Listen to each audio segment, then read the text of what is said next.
When it comes to looking at a rabbit that is narrow, not only are we looking at the balance of shoulders to hind quarter, we're looking at the comparison of the high point above the hip on the rabbit compared to width.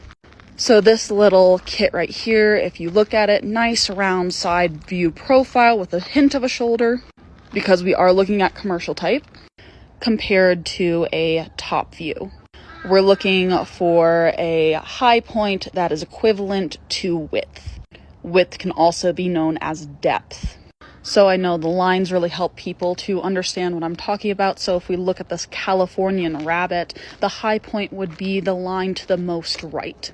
It is the point to the hip that is the highest.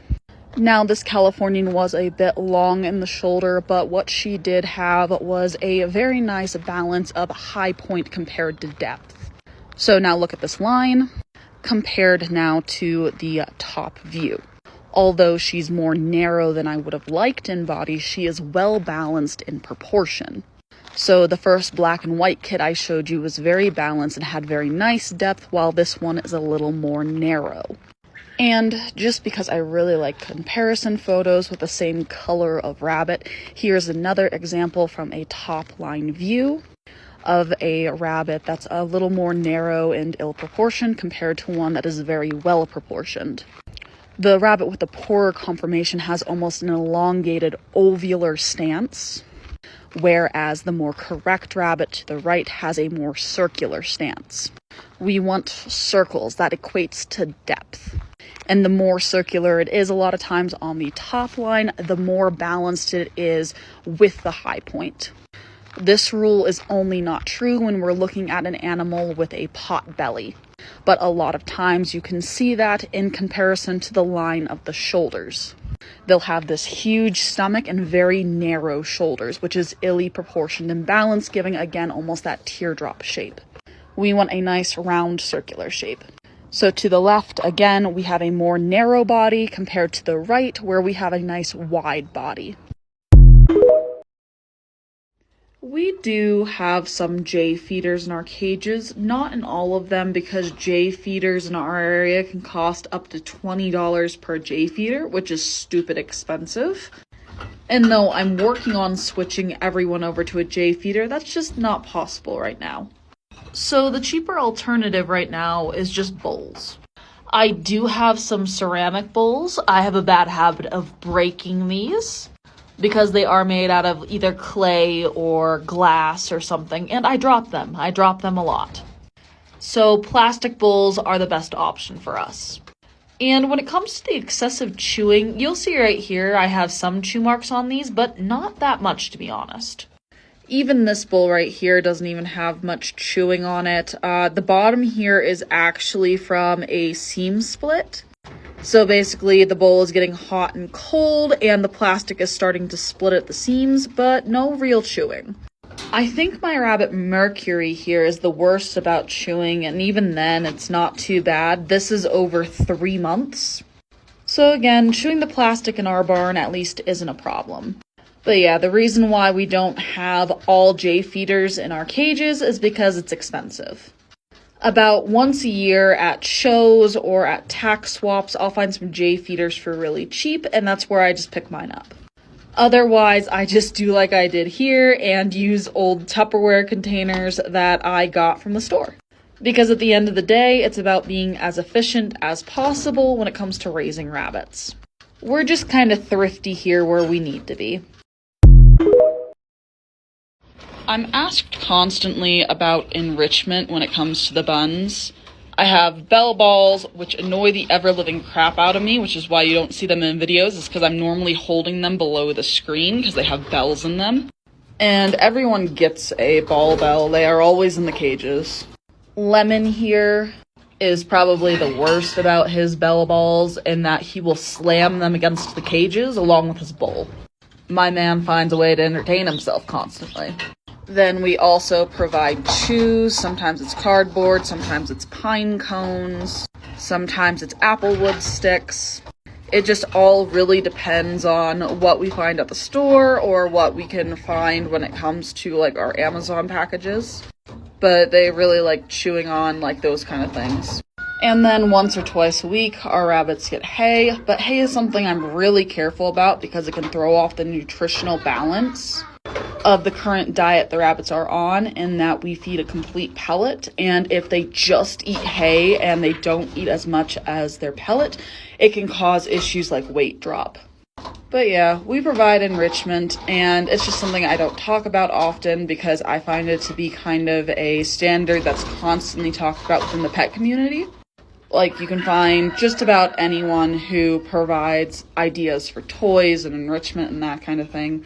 And when I get into talking about like the meat rabbits and everything, it's more of a nitty gritty, let's get into body type, care, and what you can do to move forward to be self-sustaining. God, how sadistic do you have to be to eat all those cute, fluffy animals? Well, I don't know. Have you ever seen llamas with hats? What are you talking about? That old YouTube show, you know, where there was two llamas and it was always Carl that kills people. Well, I assume you have to be between Paul and Carl. I, for one, am working on my meat dragon. Oh my God, that's psychotic. What is wrong with you? Well, I kill people and eat hands. That's two things. So absolutely no hate to the person who commented this, but the problem with youth quality is a lot of times it's synonymous to just showable. And the problem with showable means that in a lot of instances it's not show quality. And a lot of people will do this to youth kids for a couple of reasons. One, they know that they can take advantage of getting rid of some of their poor quality stock and make some money off of it on a kid. Or the other excuse I've heard is, oh, youth judges are easier on children. And you're right, in some cases in the ARVA, the judges are more lenient when it comes to SOP when it comes to kids. But more often than not, I've seen it where judges are just as harsh on kids, and these kids get disqualified or knocked down to the lowest ranking in their group. All because a breeder sold them a showable rabbit instead of a show quality rabbit because, oh, it's only youth quality. And that isn't right, and it's extremely disheartening for kids. And in a lot of ways, it can be predatory in nature because, again, you are selling an animal that isn't the best quality just because it's to a kid for a youth show. Someone who is in 4-H and FFA can learn while still being competitive. And they can have a nice show quality rabbit and either win or lose, yes, but at least then they had a fair chance and they can still learn. But again, when it comes to my 4-Hers and my FFAers, I will die on so many hills that they deserve a chance to have good quality rabbits that they can show.